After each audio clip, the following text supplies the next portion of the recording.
You know, when we get in our cars and we drive down the roads, we are well aware as seasoned drivers all of the things that can lead to, well, what we would call bad outcomes. And let's just say it as it is.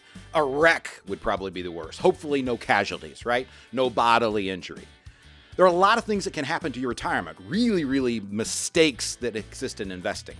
Really confused tax planning decisions that you may make. But there's one that I watch over and over and over that people forget where they're asleep at the wheel. And it's a wreck that comes from inflation. Yes, inflation can really wreck your retirement. Well, good morning and welcome to Consider This Program. I'm your host, Joe Clark. And I'm Aaron Rheaume. Aaron, so happy to have you along. I'm going to tell you a story and then I'm going to let you get into talking a little bit about inflation and what it is, right? Okay. So while people are saving and accumulating money, and Sure. you know, at the Financial Enhancement Group, you're the director of financial planning. I'm fortunate enough because I was the first one there to become the managing partner. The deal is very simple.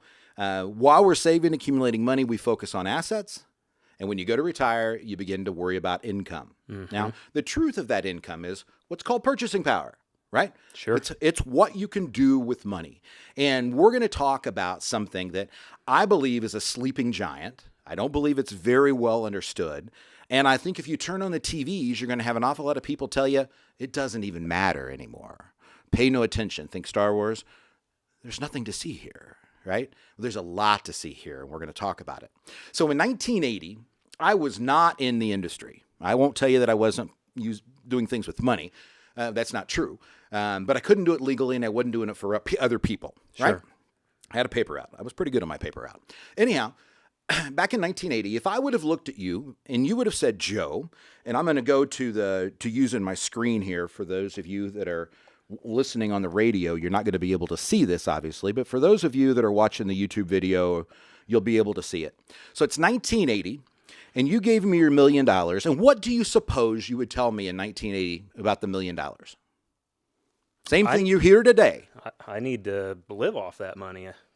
Well, but we start with the bigger picture, right? Right. Don't lose it. Yeah. Don't lose it, right? So that's that I can what I always hear, right? Mm-hmm. I still hear it today, right? Yes. Don't lose the money, Joe. Now, families we've taken care of for years, you never hear that anymore. Yeah. That's because they have experience with us, right? But here's this $1 million. It's 1980, right? And I'm no dummy. I don't want to get shot, right? So I take the $1 million and I put it in this little thing called a CD at the bank. And the CD in 1980 actually paid 14% interest. So doing some quick math, that meant that family had $140,000 a year of income. Wow. Right? Now, I show up 10 years later, and I'm still doing my job because I can look at you and I can go, Aaron, in 1990, I was very much in the business. I look at you and I go, I still have your $1 million. I've done my job. Mm-hmm. And you don't pat me on the head anymore. There's something not quite right here because, see, the CD rate is no longer 14%. It's now 5.5%. And all of a sudden, their income is now $55,000, or roughly a third of what they were getting 10 years earlier. And you can fast forward the story. I think you know where I'm going. In 2000, it was 5% or a $50,000 income. In 2010, right, you're down to a 2% or less, or a $20,000 a year income, about the same as where you are now in 2020. Mm-hmm. It's obscene to think of what's happened. Now, some people will look at that as inflation error pressure. Right? Okay. Because 140 is not the same as 20. Absolutely not. What that really is what's called reinvestment rate risk, and that's why you have to have somebody who understands it. When somebody shows me this and discusses inflation, it bothers me. But I want you to think about it being inflation. All right? This is not inflation. This is reinvestment rate risk. An investment comes due, and the rate that I'm able to get is far less than what I could get before. But think about it if it was inflation. Think about if the inflation rate was 14%. It was actually higher. And then it was 5.5, and then it was 5, and then it was 2. And now today, they'll tell you that it's less than 2%. All right? So first of all, what is the classic definition of inflation? Do you remember this from your schools? The rising cost of goods and services. Very good. Too much money, chasing too few goods. Yeah. That is the classic one that you will always hear. But what does it mean? When you hear that, too much money, okay, so the Federal Reserve in 2008 and the government pumped in a few $1 trillion into the system. We just did it again in 2020, thanks to the COVID. We're getting ready to do it again, according to the president, President Biden, in terms of what's going on in infrastructure and everything. We just keep putting in these $1 trillion amounts, and you know what they say: $1 trillion here, $1 trillion there, right? It's no big deal, right? We've got all of this money in the system, but there's no inflation, right?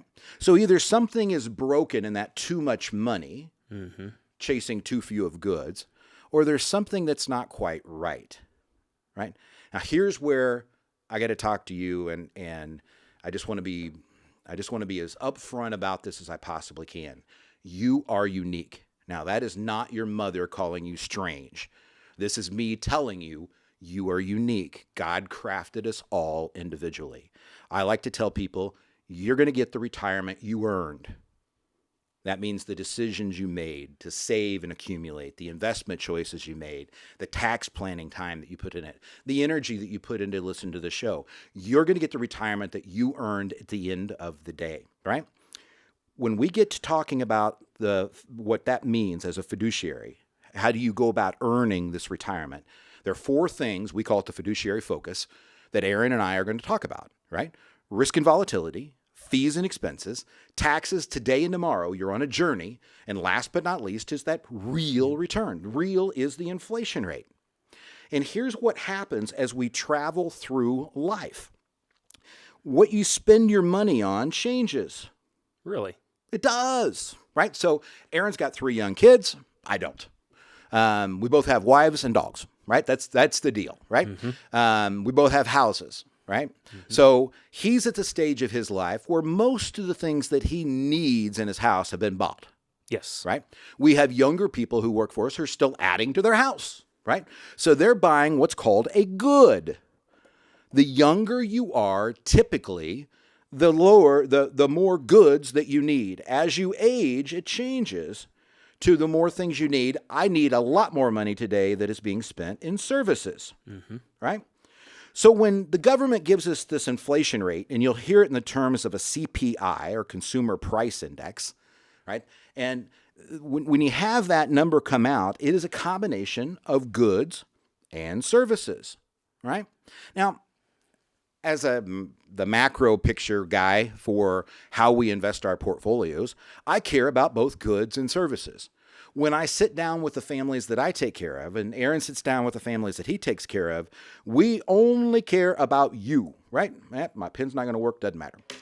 We only care about you at this point, right? We want to care about the unique nature of your life and where you are in your stage of finance in terms of what's going on. With goods, refrigerators, couches, anything you can think of, blenders, anything you can think of in your house. Can that be made anywhere in the world, or does it need to be made in Anderson or Indianapolis or Brownsburg? Anywhere in the world. Anywhere in the world. So Benjamin Graham taught Warren Buffett to say that $1 left to its own devices will always go to where it's best served. Right? So his argument was keep the government out of it, don't try to negotiate these fancy deals. Right? Just let money do what money does, and left to its own devices, it will always go to the cheapest place. Right? And that's what we've seen with goods. When you look at the cost of a TV, Barb and I moved to a new house 2 years ago. I had to buy a new TV, apparently. Wink, wink, right? Had to buy a new TV. I was able to get twice the technology for half the price of the TV that I left behind at the house that we sold. Yeah. Right? And it was, 10 years old, 11 years old, half the price, twice the technology. And folks, to be truthful, I could have got it even cheaper if you really want to go. So the price of goods is depreciating. So on half the mathematic formula, I've got money going down, right? Now, in the same time, I know the plumber pretty well. Pretty good friend of mine, right? He still bills me. In all fairness, I bill him, so it's okay, right? But when he comes, I've noticed the bills that I'm paying today are higher than the bills that I paid in the old house 20 years ago, right? That's a service, right? That's a service. And what we're seeing is an extreme appreciation in the cost of services and a depreciation inside of goods. And every time the CPI number comes out, the goods number happens to be low enough to bring down the services number so that the government can tell us that we have no inflation rate. Here's what I'm trying to get to you guys. You're unique. I don't care about CPI in your financial case, and you can't either. What we've got to care about is the part of your budget that's responsible for goods that you still need to buy and the services that you're going to buy in the future. And you have to think about it in everything you do. It's always interesting to me when somebody comes in and they talk about buying a house. And, one of those things that they talk about, Aaron, are the carry cost, right? The property taxes, whether or not they can get up and down the second floor. But they love gardening and they love mowing. So they don't count that in. Yeah. I'm going, there's going to be a point in time, right? One, you may not be able to get those stairs, right? And two, you have no idea what the service component is going to be. And folks, you got to pay attention to it. And so one of the things that Aaron and the team will help you do in a next steps meeting is sit down and develop what we call a retirement budget. Now, budget may scare you to dickens, right? I don't like budgets. People think I'm joking, but other than the business, personally, I haven't had a budget since I had more month than I had money. And it was just depressing, and it's kind of like, I'll just work harder or figure this out some other way. When you go to retire, you really need to have the retirement budget, because we're going to help you break down what you spend into what you might call goods and services, so we can put in an accurate inflation rate. They call it modeling, but Aaron will build that for you so that you have the ability to see it. But secondly, we're going to help you understand what is fixed expenditures, because those need to rise with inflation, and what are social expenditures, right? So there's a whole component that goes into coming up with that amount of money that you're going to need at retirement time to be able to maintain your standard of living. And remember, if two of you reach the age of 60, actuaries tell me there's better than an 88% probability now that one of you makes it to 90. That's 30 years of dealing with inflationary pressures, changing tax codes, and all sorts of predictions that you have to make. But more important, you have to have flexibility and diversification in how we're able to look at this. That's where inflation really comes into this. If you don't pay attention to it, that purchasing power that we showed in the beginning, from $140,000 to $20,000 over a 40-year period of time, will wreck your retirement. Don't let it happen to you. Call 800-928-4001 or go to yourlifeafterwork.com. Just get signed up for a Next Steps meeting. We'd love to meet you. 800-928-4001, yourlifeafterwork.com.